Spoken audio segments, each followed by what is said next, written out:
جاہل یا غیر پڑھا لکھا یہ مطلب نہیں ہے اس کا. کا مطلب ہوتا ہے بنیاد، اصل، جڑ. تو اسی لیے خانہ کعبہ جس جگہ پر قائم ہے، جہاں پر حضرت ابراہیم اور اسماعیل علیہ السلام نے اللہ کے روئے زمین پر اللہ کے گھر کی تعمیر کی، اس کو ام القریٰ کہا گیا ہے.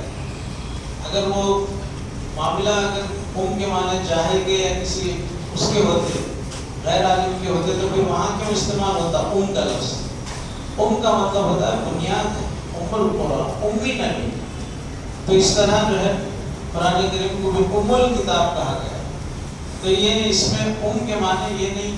تو اسی لیے لوگوں نے اس کو ان لیٹرڈ کا جو ہے ترجمہ کیا ہے. کا مطلب ہوتا ہے کہ جس کو حروف کی شناخت کا نہ بھی ہو، لیکن وہ ایسی علم و حکمت کی باتیں بتاتا ہے کہ اس کے آگے کسی اور جو ہے سرٹیفائڈ یا تعلیم یافتہ یا سند یافتہ یا پھر دنیا نے جس کو عالم قرار دیا ہے، اس کی بات سے بھی جو ہے نا وہ امی نبی کی بات جو ہے نا سب پہ غالب رہتی ہے.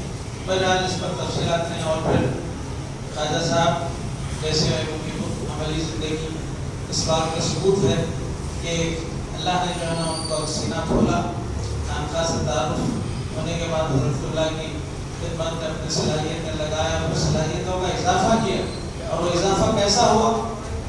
پرانے مبلغین اسلام مخلصین کی خدمت میں ہمیشہ بیٹھے رہے، درس کی نکات حاصل کرتے رہے. اس کی وجہ سے جو ہے اللہ تعالیٰ نے شرح صدر بھی کیا ہے. اسی وجہ سے ابا جان جو ہے ان کا خطبہ ہو یا درس ہو تو ان کے نکات کو جو ہے پسند فرمایا کرتے تھے کہ بات چیت کے اندر تو جو ہے کاکی کے کا جو ہے گرامر کا قواعد کا فرق ہو سکتا ہے، لیکن کام کی بات بتاتے ہیں. اس طرح آپ نے تعریف کی تھی. اقبال بھی یہی کہتے ہیں کہ دل سے جو بات نکلتی ہے اثر رکھتی ہے، پر نہیں طاقت پرواز مگر رکھتی ہے. بہرحال اللہ تعالیٰ ہم سب کو حضور صلی اللہ علیہ وسلم کے اصول حسنہ پر حتی الامکان چلنے کی جو ہے نا آپ کی صلاحیت اور پھر آپ کی توفیق عطا فرمائیں. دوسرا یہ کہ کلیانی کے جو خاندان ہے اور بھی ہمارے جانی میاں صاحب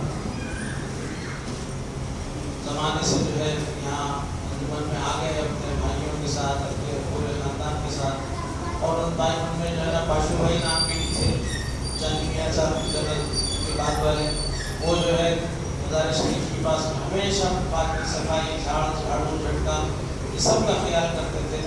جب تک ان کے بدن میں صلاحیت تھی، طاقت تھی، برابر جو ہے مولا کے دربار میں خدمت کے لیے ہمیشہ حاضر رہتے تھے. ان تمام بھائیوں میں جو ہے عبدالرزاق صاحب وہ کپڑے پہن کے نانا لباس پہن کے مبلغ کے حیثیت سے کام کی، اور ان کے چھوٹے بھائی حیات صاحب وہ ہمارے بچپنے کے ساتھی رہے.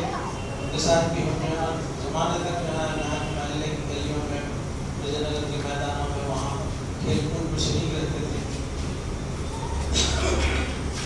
ان بھائیوں میں ایک جو ہے موجود جو ہے دستگیر صاحب ہیں، وہ بیچارے امام کی کنکر کی طرح رہ گئے. ان کی جو ہے نا زوجہ کا انتقال کی خبر آئی ہے. انا للہ و انا الیہ راجعون. دعا ہے کہ اللہ تعالیٰ ان کے مغفرت فرمائے، ان کے درجات کو بلند فرمائے اور ان کے جمیع لواحقین کو صبر جمیل عطا فرمائے. تو ہمارے شخصی طور پر اور جماعت کی طرف سے اظہار تعزیت اور پرسہ پیش کیا جاتا ہے. اور دوسری ایک گزارش چھوٹی سی یہ ہے کہ قرآن کریم میں آتا ہے کہ فاستبقوا الخیرات، نیکی کے کاموں میں سبقت لے جاؤ. اور وہ کیا سبقت ہے؟ صحابہ کرام سے عمل کر کے بتایا. کبھی کسی کے پاس اپنی سالانہ جو زکوٰۃ نکالتے تو وہ اپنے گھر پہ بلا کے دیا کرتے، یا گھر پہ بلا کے دینے کے بجائے اپنے آدمی کو ان کے گھر پہ بھیج کے جو ہے نا آپ کے پہنچا دیا کرتے تھے.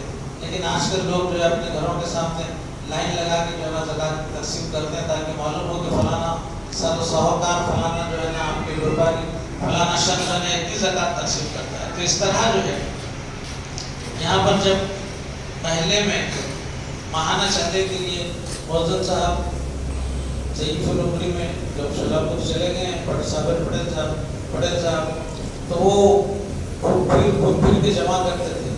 اب جمع کے موقع پر جب آپ یہاں آئے ہوئے ہیں تو اپنا ماہانہ چندہ موزن سہیل صاحب کو اگر دیتے ہیں تو اس میں آپ کو اجر و ثواب زیادہ ہے، اللہ یہ کہ جو ہے آدمی آپ کے گھر پہ آئے ماہانہ اس پہلے کے جو ہے مسجد کے خانقاہ کے اخراجات کے لیے مینٹیننس کے لیے جو کچھ بلیں وغیرہ جو ہے آپ کی الیکٹریسٹی بل ہے، پانی کا ہے، اور بھی کچھ معاملات ہیں، جھاڑو جھٹکا ہے، کسی سے کوئی اور کسی کے اوپر کچھ خرچ کرنا ہے، مینٹیننس کے کام تو ہر جگہ نکلتی ہیں. تو اس طرح جو ہے ان کے گھر پر بلا کے آپ کا جو ہے وہ نظرانہ وہ آپ کے ماہانہ چندے کے بجائے اگر آپ ان کے ہاتھ میں دے کے رسید دے لیتے ہیں تو اس میں آپ کے لیے باعث برکت ہے، باعث ثواب، اور آپ کو ثواب زیادہ ہے.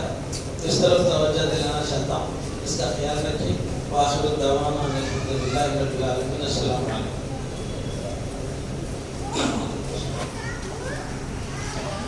اللهم صل على سيدنا شفيعنا حبيبنا مولانا محمد وعلى آل سيدنا مولانا محمد وبارك وسلم. ربنا آتنا في الدنيا حسنة وفي الآخرة حسنة وقنا عذاب النار. ربنا بارك لنا في أمرنا وثبت أقدامنا وانصرنا على القوم الكافرين وانصرنا على القوم الظالمين. اللهم انصر المجاهدين في كل مكان وزمان. اللهم انصرهم نصرا عاجلا. اللهم دمر أعداء الإسلام وأعوانه. اللهم شتت شملهم، مزق جمعهم، دمر ديارهم، واجعلهم مقهورين، واجعلنا من لدنك سلطانا نصيرا.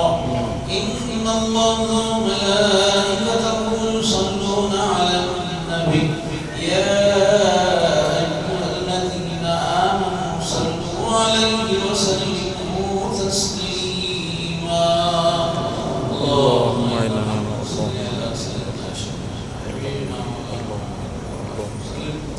سبحان ربك رب العزة عما يصفون وسلام على المرسلين والحمد لله رب